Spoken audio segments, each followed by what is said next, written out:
We enjoy talking about policy and dreaming about pound cake. And we know you enjoy it too. So visit policyandpoundcake.com and support us today.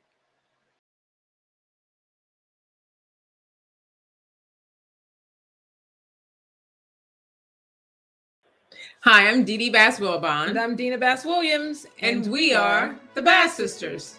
So, Dina, have you gotten your merch? I have all of my merch. I'm getting more merch, and I'm so excited because we now have added the winter merch to the store. So if there's a really cute sweater on there. Yeah, there's a lot of cute stuff in there. I mean, so make sure you get your merch. These are great gifts for Christmas, for Thanksgiving, for New Year's, birthdays. Really clever merch. Lots of different things to choose from. Hats, cups, mugs, sweaters, t-shirts. Everything. Phone cases. There's a phone case on there. Yeah. So get your merch and make sure once you get your merch, no matter what it is, if it's something to wear or something to drink out of, you take a picture, send it and share it in social media. Don't send it, share it. You don't have to send it to us. You don't have to send it to us.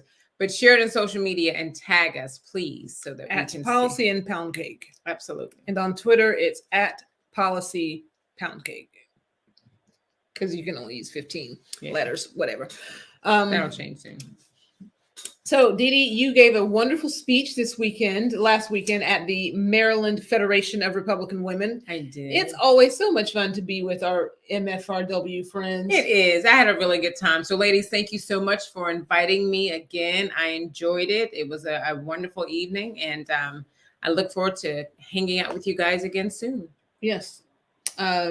Dina got a gift, even though I did. Even though I drove all the way. Okay, my sweater.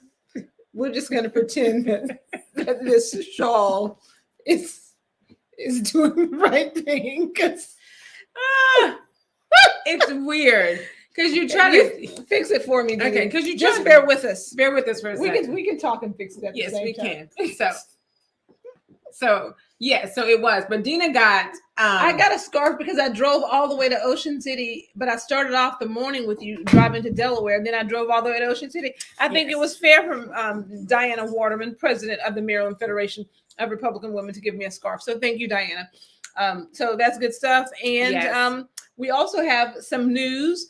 We do. We're excited that on December 15th, yes, you heard it here, maybe not first, but you heard it here. We have a book coming out. We do. Called Prayer and Pound Cake.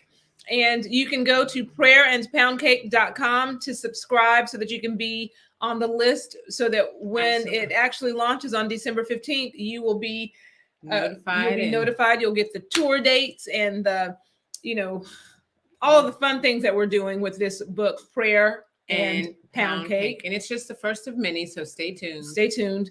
We're really excited about it. We've been writing it for a long time. And we finally decided to just get it done. Just do it. And it's being published under the banner, the Bond Girl Books banner. Mm-hmm. So some of you have been a part of our Bond Girl Books conversations, but you can go to prayerandpoundcake.com or Bond Girl Books to subscribe so that you can be on the list for the events that will be around that book. We're really excited. We are. So thank you guys for those who've been praying for us with that. So we appreciate it. Yes. And let's get down to the policy. We're really excited to have this amazing genius with he really is a genius. He's quite literally a genius. Yeah. Like this man has literally separated people connected to get together. He's done that. He is he's really, really funny. He really is. He's really just a nice person. He's a good person. Good salt of the earth. Right. And we've worked for a lot of very important people. But the work that we did for Dr. Carson, I feel like it was he's someone who is just so humble. He really I just said it. It's Dr. Ben Carson. So here we go. Well, we are so excited to have Dr. Ben Carson join us today on Policy and Pound Cake. Dr. Carson is a world-renowned surgeon. Neurosurgeon, yes. And the former Secretary of Housing and Urban Development. all of that is very, very impressive. But what we really admire about Dr. Carson is his commitment to his family, his wife, his children, and his grandchildren. And so, with that commitment, it is very evident that of your latest endeavor, Dr. Carson, is the founder of American Cornerstone Institute. So please tell our listeners a little bit about the American Cornerstone Institute. Well, thank you for having me to be with two of my favorite correspondents. I thought after the election last year that I would retire. Having failed retirement the first time, I said, this time I'm going to get it. But seeing the direction of the country, I said I would never be able to enjoy myself on the golf course, seeing what was happening to our country. So several of us, some of the superstars from HUD got together and decided to create a think tank / do tank, which would help to re-emphasize those cornerstone principles that made America great, that took us from a bunch of ragtag militia into the pinnacle of the world in record time. And those are faith, which is so incredibly important, and our Judeo-Christian values teach us to love our neighbor. What it's being replaced by teaches us to hate our neighbor or to cancel our neighbor. Obviously, we don't want to go in that direction. And then the second pillar, liberty, the thing that so many people came to this country seeking, the ability to live freely, to speak freely, to do freely, without having the government telling you everything you could and could not do. And it was to be a great experiment.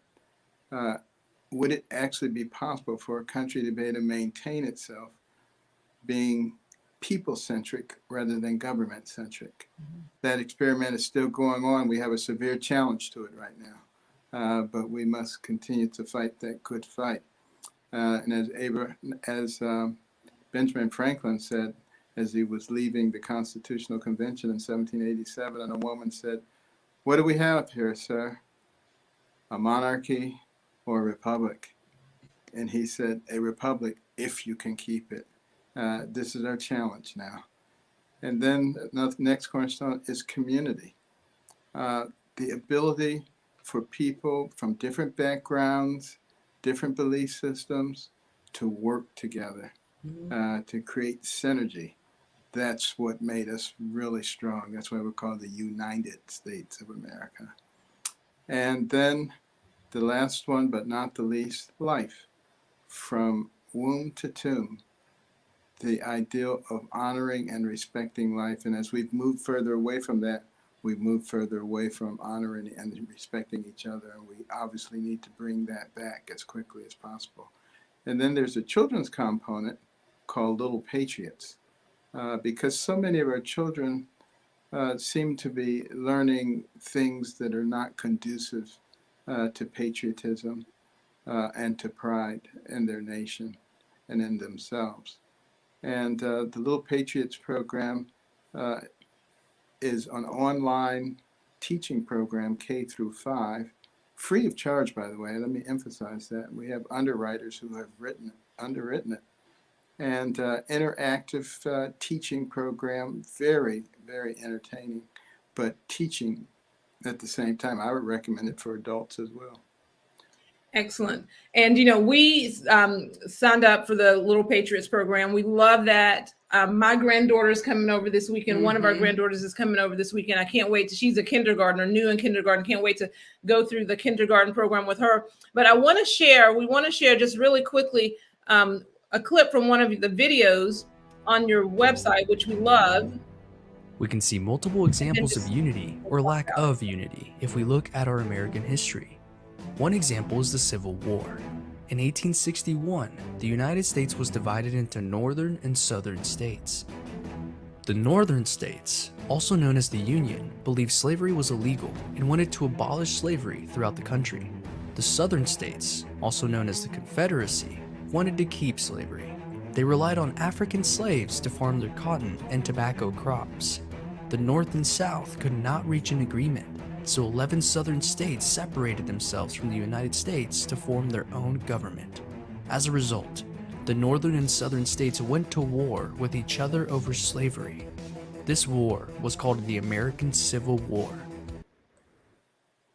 Now, we love this. This is from the fifth grade lesson. And first of all, it's clear that you had education professionals work on this with you, because every, from the kindergarten, first grade, like the cartoon, I love the eagle, the talking eagle, and the music for the kid. Like, I really, parents, professional aunts, no kids, I really encourage you all to go and dig into the program, because it is so age appropriate. It is. And so this lesson on the Civil War is for fifth graders. And we love also the discussions that you encourage people to have after each lesson. So after fifth graders and their parents can, take part in this lesson, what kinds of conversations do you envision families having around, the kitchen table or in the living room when they do the Civil War lesson? Like, what kinds of things? Because, again, I'm a PANC, professional aunt, no kids, but I do appreciate parents having direct conversations with their kids. So what do you want people to be talking about? Well, I think this will stimulate a lot of discussions about the fact that the United States is a great nation, but it's not a perfect nation. Right. It has not had a perfect past, because it's inhabited by imperfect people, which is why we need a savior. But I think doing that way, rather than saying, all white people are oppressors and all black people are oppressed, and how does that lead to anything good? It really does. Exactly. And it's not true. It's not true. Right. It's not true. My daughter and I, this morning, we were just having a conversation. She was asking me, she's in the 9th grade, and she was asking, we were talking about that phrase, critical race theory. Everybody is talking about it, and what you just stated, that white people, it's teaching that white people are inherently evil and black people are victims. And she's like, but Mom, none of that's true. And I'm like, you're absolutely right. We want our children to know the fullness of American history, and the good, the bad, the ugly, whatever. We have to know it all. So these lessons that are being taught, that you have within, the Little Patriots, like Dina was saying, as they're watching these and learning more about the history, things that they may not have heard, or things that they heard but weren't sure about. Some things for the younger children may be a little hard to hear. How would you suggest bringing up some of those hard to talk conversations, hard discussions to have about slavery and things like that with the younger children? Or when would you say to bring that into the discussion? Well, you can easily discuss that when you're talking about the Bible, because the children of Israel were slaves in Egypt for 400 years. And then Moses went down and let my people go, just so that they understand that this is not a new phenomenon. This is not something that America invented. It's been going on since there's been written history of civilizations. And I would also help them. This would be a great time to talk to them about human trafficking, because they need to be aware of the dangers that exist out there. People are snatched right off the street into a life of degradation. And I would use that as an opportunity to warn the children, but also help them to understand that, there are good and evil people, and they come in all sizes, shapes, and colors. And you don't judge people according to the color of their skin. That's why the Lord gave us these sophisticated brains, so that we could process information about them and make a decision about who they are, not on the basis of their color. That certainly is not going to be very accurate. And one thing that we also really love about the Little Patriots is this belief, this understanding, this fundamental truth that America is inherent. Like, we've been marching towards becoming that perfect union, and we're not perfect, but we've traveled around the world. We certainly know that you have, and there is no place like home. when like this conversation that America's America's a racist nation, or America is, oh, it's just so awful. Like we are truly the best thing since sliced bread.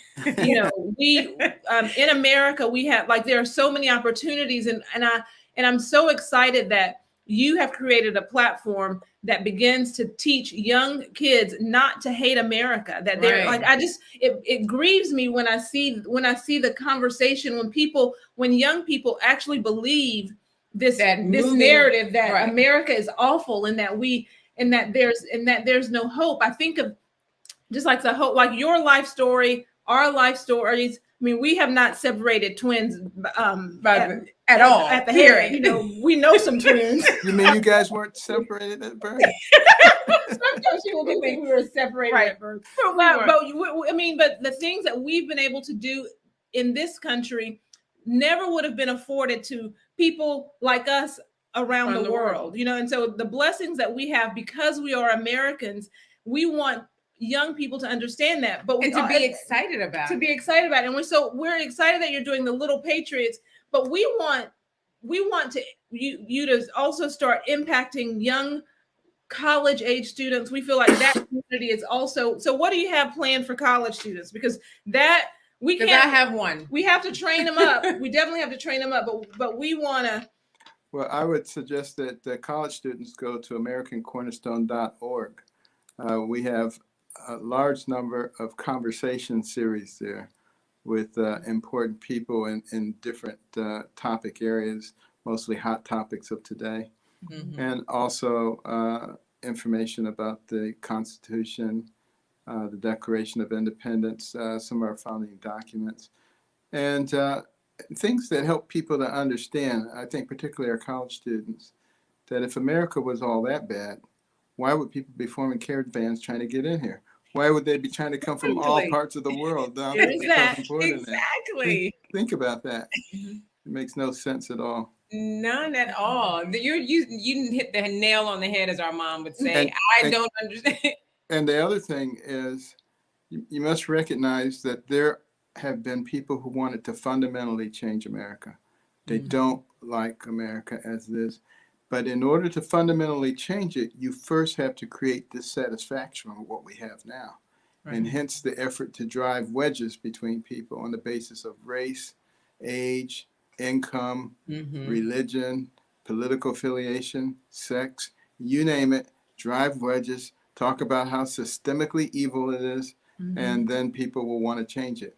And that's why it's so important what we're doing, and that is helping people to understand what is actually going on and what the agenda is for those who are trying to change it. Very good. Well, we're very excited for you and for the Institute. We are champions, and we'll continue to shout your praises and its praises and tell everyone about it. And we really do appreciate the work that you're doing. Yes, and we like to end these Policy and Pound Cakes with one big, actually we have two big questions. Two big questions, okay. Yes. Well, my big question, Dr. Carson, the books behind us, and inquiring minds want to know, what are you currently reading, Dr. Carson? Maybe more importantly, what am I currently writing? Ooh, yes. Okay. What are you writing? We have a new book. It'll be coming out this spring. It's called Created Equal. And it puts racial relationships in our nation, historically present, and what they should be in the future into perspective. And it is backed up by a lot of facts. And I think when people go away after reading it, they will recognize that, yes, we have a history that has some problems in it, but isn't that what wise people do? They learn from their history, they learn from their mistakes, and they move forward. They don't try to cover it up. They don't try to bury it. Absolutely. And when you look at the tremendous progress that's been made, particularly in the African-American community, just in my lifetime. I remember as a kid, it was so exciting whenever a Black person came on TV who wasn't a servant of some type. And everybody would be called in and we'd all be looking. And now, we have black generals and admirals and CEOs of Fortune 500 companies, presidents of universities, including Ivy League universities. We've had black president elected twice, black vice president. To say that that no progress has been made is absolutely ludicrous. Absolutely. It is absolutely. You ludicrous. We have made progress. A lot of progress, and we continue to do so. And we continue to make progress. That is truth. And so now the real big question. Okay, so this is Policy and Pound Cake. Dee Dee and I love eating our mom's pound cake and drinking a cup of coffee when we're talking policy and politics. We do. What is your favorite food to eat when you're talking politics and policy? Chocolate, milk chocolate with walnuts in it. Okay. That'll give you something really pleasant, no matter how unpleasant the topic becomes. Indeed, milk chocolate. I love milk chocolate. I'm so glad you said milk chocolate because I'm a huge fan of milk chocolate. She really is. I love milk chocolate. I love dark chocolate. Don't stand between me and milk chocolate. That's all I gotta say. Very good.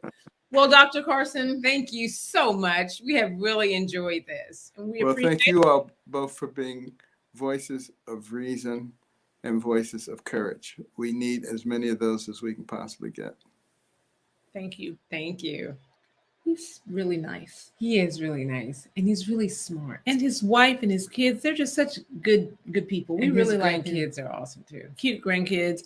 And we actually do have, so he said it has a book coming out, but we read all of his books. There's one there, a more perfect union. And then this one. We have America the Beautiful. So we're excited about this new book that's coming out. So stay tuned. We will have him back to talk about the book when it comes out. He said in the spring. Yes. So that'll be exciting.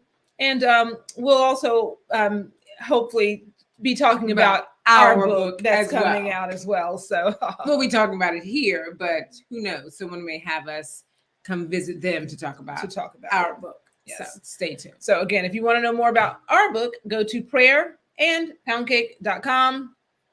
And as always, be sure to like, share, and follow, or like, follow, and share. Do it all. Do it all. In any order that you want. Just do it. Just do it. Yeah.